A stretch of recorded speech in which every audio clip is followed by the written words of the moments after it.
Hi, I'm Dr. Bill Fulton. I'm Medical Director at SKINovative in Gilbert, Arizona. And in this video, I wanted to answer some common questions about platelet-rich plasma for the treatment of hair loss.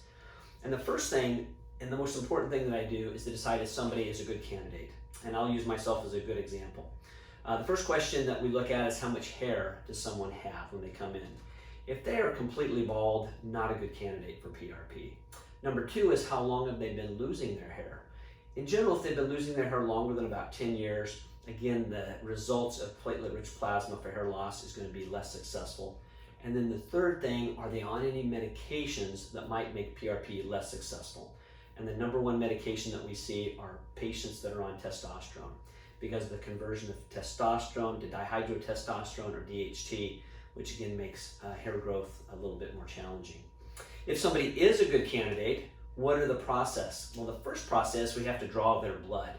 And we have all kinds of things to make that easy. Our phlebotomist is awesome, but if somebody's a hard vein stick, we actually have an ultrasound machine that helps us get that blood in. It makes it as painless as possible.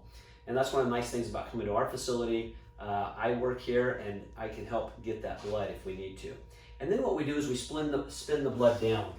And we use a 22 milliliter tube. There'll be a gel separator in there. And just real quickly, what happens when you spin the blood, all the red cells go to the bottom, the platelets are stuck on top of a gel separator, and then you have plasma that's on top.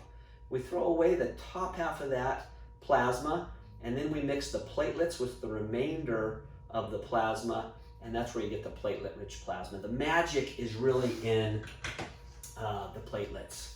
And then the next question is, Dr. Fulton, does it hurt when you put that plasma, platelet-rich plasma, into my scalp?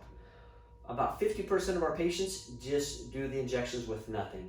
The other 50%, we offer nitrous oxide. And nitrous oxide is laughing gas. You may have had that before. What's nice about that is it takes the edge off. It works very quickly. You can feel the effects in 30 to 60 seconds. And then the nice thing is, in about 5 to 10 minutes, you're back to normal. So it really makes it nice. Most importantly, does PRP work? Most patients have done their homework before they come to see us. Many studies have said in the right candidate, platelet-rich plasma can be effective at helping grow hair and helping the size of the hair follicle. How many treatments does it take, Dr. Fulton? How often do you do those treatments? Well, the studies again say 3 to 4 treatments are required, and we do those treatments 1 month apart. What we do is we do pictures before the first treatment, and then we wait a month after the last treatment, and then the patient and I get together, we look at before and after pictures, and we decide if we've been successful. If we are, then we continue to do a treatment every 3 to 4 months for a year, and then after that, every 6 to 12 months. If you have any questions about platelet-rich plasma, I encourage you to give us a call at 480-917-7546. I always offer complimentary consults to see if you're a good candidate or not.